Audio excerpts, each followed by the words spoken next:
Perkenalkan, nama saya Jessica Dwi Harni, saya dari kelas A2 Manajemen Pagi dengan NIM 191041689. Saya berasal dari Fakultas Ekonomi Manajemen dari Universitas Pancabakti Pontianak.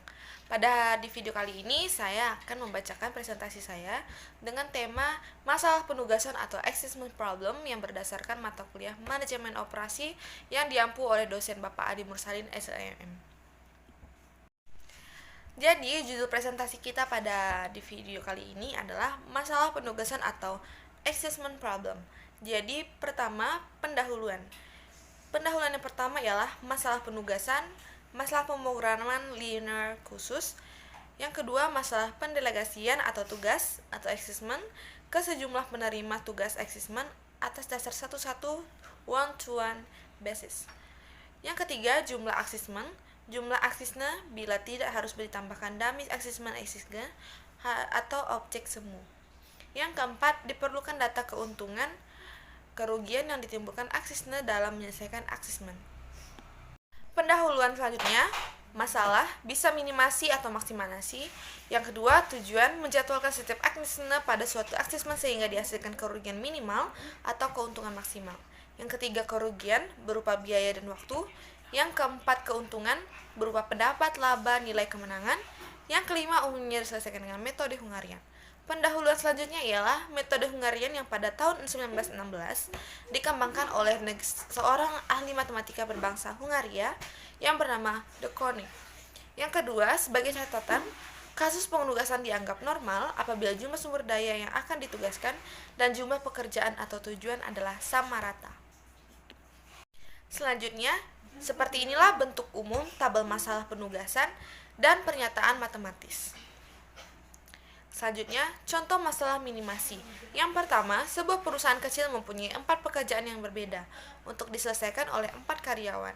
Yang kedua, biaya penugasan seorang karyawan untuk pekerjaan yang berbeda adalah berbeda karena sifat pekerjaan berbeda-beda.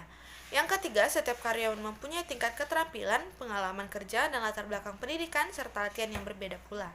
Yang keempat, sehingga biaya penyelesaian pekerjaan yang sama oleh para karyawan yang berlainan juga berbeda. Seperti inilah contoh minimasi.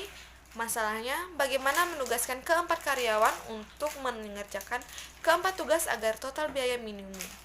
Seperti inilah tabel biaya dalam ribuan rupiah. Karyawan, pekerjaan, A, B, C, D, dan kolom yang pertama, tabel yang pertama 1, 2, 1, 150 rupiah, yang B 140 rupiah, yang C 250 rupiah, yang D 170 rupiah. Sedangkan tabel 2 dengan kolom A yaitu 200 rupiah, kolom B 100 rupiah, kolom C 200 rupiah, kolom D 180 rupiah. Sedangkan tabel 3 yaitu kolom A 108 rupiah, yang kedua yang kolom B 210 rupiah, kolom C 230 rupiah, kolom D 180 rupiah. Dan tabel yang keempat ialah 220 rupiah bagian A, kolom kedua yaitu B 170 rupiah, kolom C 200 rupiah, kolom D 160 rupiah. Seperti yang ada di gambar, seperti itulah contoh minimasi. Pertama, menyusun tabel biaya dari permasalahan yang dibuat. Yang kedua, mengurangkan nilai setiap baris dengan nilai terkecil setiap baris. Yang selanjutnya, diperiksa apakah setiap kolom telah mempunyai nilai 0. Apabila ada yang belum, ditentukan nilai terkecil kolom tersebut, kemudian nilai pada kolom tersebut dikurangi dengan nilai terkecilnya. Tips yang keempat ialah menentukan penugasan optimum. Praktisnya adalah melakukan tes optimalisasi dengan menutup semua nilai 0 dengan menggunakan garis vertikal atau horizontal seminimal mungkin. Yang kelima, merevisi tabel jika jumlah garis belum sama dengan jumlah aksesmenasi, ditentukan nilai terkecil yang tidak tertutup garis, lalu semua nilai yang tidak tertutup garis dikurangkan dengan nilai terkecil tersebut, dan nilai yang tertutup dua garis ditambahkan dengan nilai terkecil tersebut. Ulangi yang keenam, ulangi langkah keempat. Selanjutnya, penugasan optimum. A sama dengan 3, B sama dengan 1, C sama dengan 2, D sama dengan 4. Biayanya A 180 rupiah, B 1 140 rupiah, C 2 200 rupiah, D4 Rp160, total biaya Rp600. Dummy aksesme seperti inilah contoh tabel biayanya. Seperti inilah tabel-tabel selanjutnya, yaitu selanjutnya contoh maksimasi. Dalam masalah maksimasi, elemen-elemen matriks menunjukkan keuntungan seperti berikut. Tabel keuntungan seperti yang ada di gambar. Oke, selanjutnya cara menyelesaikan contoh maksimasi ialah langkah pertama, seluruh elemen baris dikurangi dengan nilai maksimum baris tersebut. Hasilnya adalah matriks opportunity loss yang sebenarnya bernilai negatif. Langkah kedua ialah minimumkan opportunity loss dengan cara mengurangi seluruh elemen dalam setiap kolom yang belum ada nolnya dengan elemen terkecil pada kolom tersebut. Langkah ketiga ialah menutup semua nilai nol dengan menggunakan garis vertikal atau horizontal seminimal mungkin. Dapat dilihat bahwa seluruh elemen nol baru dapat dihimpit oleh 4 garis. Langkah keempat ialah merevisi matriks dengan mengurangi elemen yang tidak tertutup garis dengan nilai terkecil dari elemen yang tidak tertutup garis dan menambah elemen yang tertutup 2 garis dengan elemen terkecil yang tidak tertutup garis. Langkah kelima ialah mengulangi langkah yang ketiga. Seperti inilah contoh tabelnya.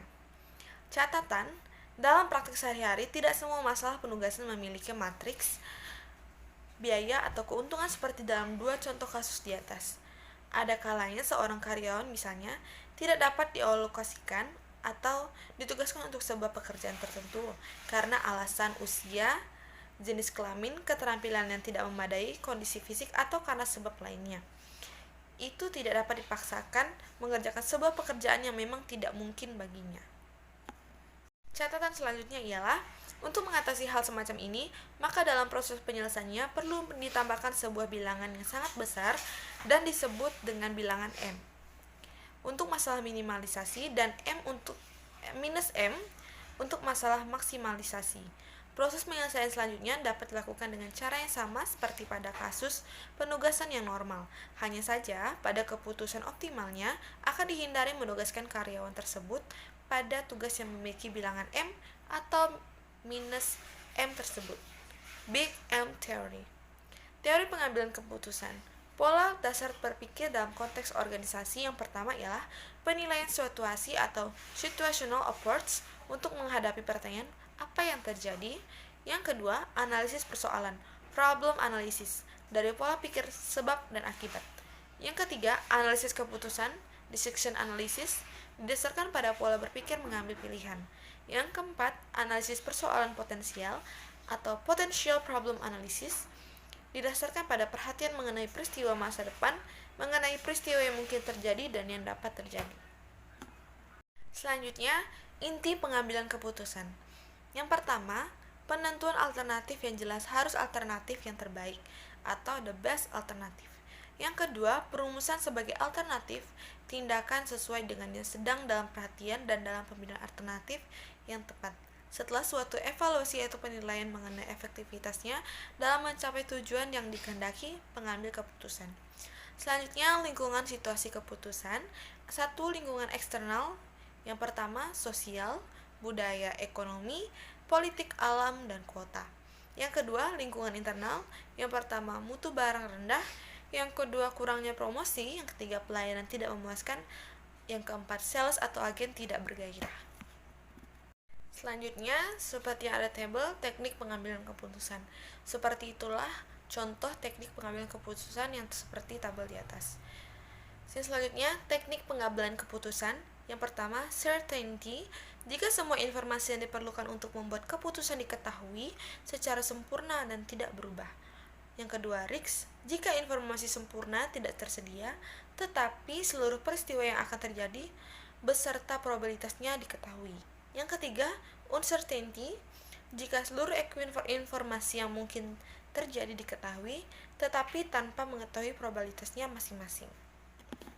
Selanjutnya, teknik pengambil keputusan yang selanjutnya yang keempat, conflict. Jika kepentingan dua atau lebih pengambil keputusan berada dalam pertarungan aktif di antara kedua belah pihak, sementara keputusan certainty, risk, dan uncertainty yang aktif hanya mengambil keputusan.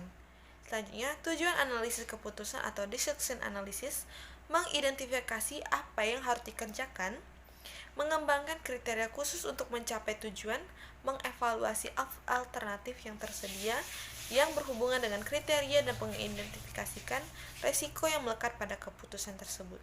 Selanjutnya, unsur-unsur dalam analisis keputusan. Yang pertama, pernyataan keputusan. Yang kedua, sasaran bagi keputusan. Yang ketiga, alternatif atau pilihan. Yang keempat, konsekuensi pilihan. Langkah-langkah dalam pengambil keputusan. Yang pertama, rumuskan dan definisikan persoalan keputusan. Yang kedua, kumpulkan informasi yang relevan. Yang ketiga, cari alternatif tindakan. Yang keempat, analisis alternatif yang feasible. Yang kelima, memilih alternatif yang terbaik. Yang keenam, laksanakan keputusan dan evaluasi hasilnya. Sekian presentasi saya pada video kali ini. Jika ada salah-salah kata, saya mohon maaf. Sekian dan terima kasih.